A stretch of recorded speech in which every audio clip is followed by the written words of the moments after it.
첫 번째 헤드라인 보시겠습니다. BNP 매매라고 들어보셨어요? BNP 매매에 따르면 지금은 기도할 때 프랑스의 다국적 금융그룹인 BNP 파리바도 아니고 무엇일까요? 네, 바이 앤 플레이 매매라고 해서 매수해놓고 간절히 기도하는 매매로 신조어라고 합니다. 자, 그만큼 최근에 간절하고도 간절한 종목이 있으니 그건 바로 삼성전자가 아닐까 싶습니다. 이재용 효과 언제쯤 과연 버텨야 될까 말까 고민이 더 커지실 텐데요. 삼성전자의 개인 투자자들의 고민은 더 늘어나고 있습니다.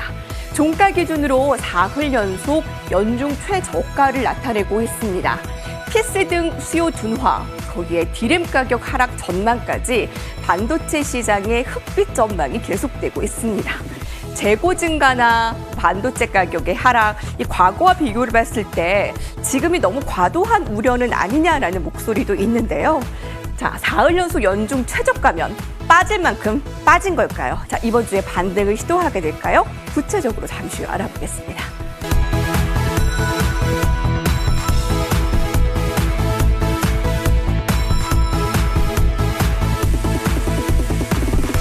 BNP 매매에 따르면 지금은 기도할 때 바이 해놓고 가장 기도를 많이 하는 종목 중에 하나가 이제 삼성전자가 아닐까 싶습니다. 주가가 연일 연중 최저가입니다. 메모리 가격에 대한 암울한 전망도 있고 또 비메모리 투자도 경쟁사보다 나을 것도 없고 얼마 전에 이 스마트폰에 대한 신제품이 나오긴 했지만 이미 중국 업체들에게 좀 많이 따라잡혔다라는 분석이 많은 상황입니다. 이대로라면 하반기에 삼성전자가 거의 호재가 너무 찾아보기 어렵다라고 하는 것이 맞을까요? 위원님 보시기에도 삼성전자의 소선할 구멍이 크게 안 보이는가요? 지금 우리가 이제 반도체 부분들에 대해서 그간에 이제 반도체 호황에 대한 그런 기대감들을 증사가 움직였던 그런 부분들이 있기 때문에 거기에 따라서 이제 그런 부분들이 이제 고점에 대한 논란들이 나오면서 최근에 주가 하락을 좀 보여주는 그런 모습이었습니다. 원래 삼성전자가 외국인들의 투자 비중이 굉장히 높습니다. 근데 지금 최근 같은 경우에는 사실 이례적으로 단기간에 굉장히 많은 매도를 좀 진행을 하고 있는데요. 거의 일주일만 4조 가까이로 매도를 보여주면서 전반적으로 단기 수급에 대한 부분들이 좀 깨지는 그런 모습들이 주가 하락의 가장 큰 원인이라고 생각이 됩니다.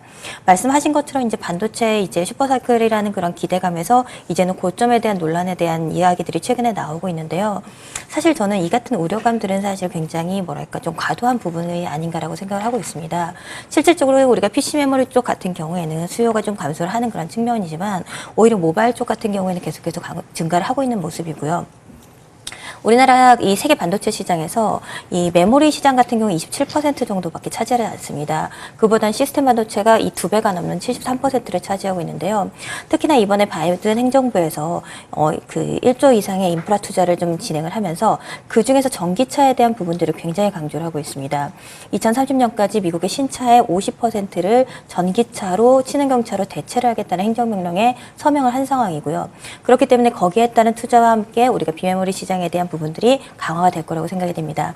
지난번 이제 이재용 부회장의 이러한 가석방 이야기가 나오면서 그로 인해서 삼성전자 주가가 좀 부양될 수 있을 것인가에 대한 이야기에서 제가 그런 말씀을 드렸습니다. 단기적으로는 오히려 오너리스크 해소에서 당일 주가는 빠지는 편이 더 많다. 하지만 중장기적으로 우리가 성장성에 대한 부분들 그리고 오너가 부재했음에서 비롯되는 중장기 이러한 투자에 대한 부분들이 가산되면서 그로 인한 중장기 성장에 대한 기대감들을 가져볼 수 있다라고 말씀을 좀 드렸는데요.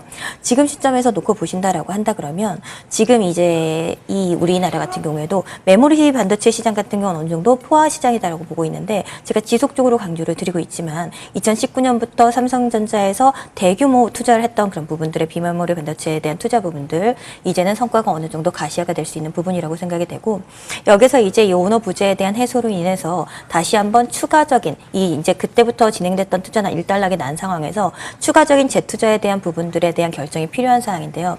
그런 부분들에 대한 확대로 인해서 지금 같은 시점에서 이 같은 구간의 약세의 우려를 보여줬던 이런 비메모리 시장에 대한 부분들을 조금 더 선점할 수 있을 만한 그런 부분들로 투자의 방향을 잡을 수 있는 그런 구간들이라고 생각이 되기 때문에 지금의 시점에서 어느 정도 단기적인 급등에 대한 부분들을 우리가 기대하기는 다소 부담스럽다라고 하지만 오히려 이 같은 저가를 통해서 중장기 관점으로 사실 삼성전자를 단타로 진행을 하시는 분은 거의 없다라고 생각을 하고 있기 때문에 중장기적인 시각으로 오히려 이 같은 저가 부분에 대한 매력적인 부분들을 모아갈 수 있는 그런 지점이 아닌가 싶습니다.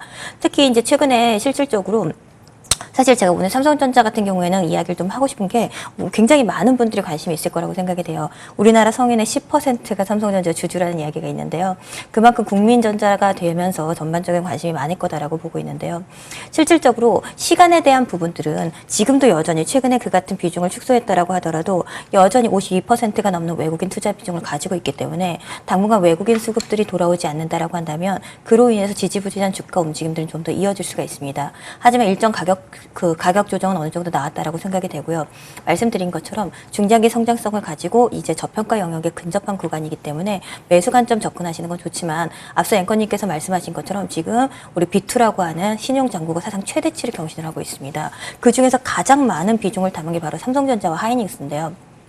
반도체의 저가 매수에 접근하는 것은 좋지만 지금처럼 조정 장세가 진행이 되고 있는 지점에서 실상적으로 이 같은 레버리지를 키우는 투자는 우리가 기다림이라는 부분들을 가지고 주가에 사실 주식시장에서는 시간 가치를 내재하지 않고 있기 때문에 윈윈 전략이 될 수 있는 부분들인데 이 같은 레버리지를 키움으로 인해서 단기적으로 제로섬 게임으로 인한 손실을 입을 수 있기 때문에 그 부분들은 좀 지양해 주셨으면 좋겠다라고 생각이 되고요. 지금 시점에서의 삼성전자의 주가 하락에 대해서 너무 과도한 우려를 갖지는 않으셔도 좋겠다라고 생각이 됩니다. 너무 과도하다라고 보시는 거네요. 지금 네네. 주가 하락이요. 연일 연중 최저가 사실 8만 전자를 지켜내지 못한 이후에는 미끄러지듯이 지금 7만 4천 원까지 오지 않았습니까? 외국인들의 매수가 들어와야 좀 이 종목이 살아나겠지만 중장기적으로는 오히려 매수해야 될 때다라는 삼성전자의 의견을 스칼렛 이하영 의원님의 뷰를 들어봤습니다.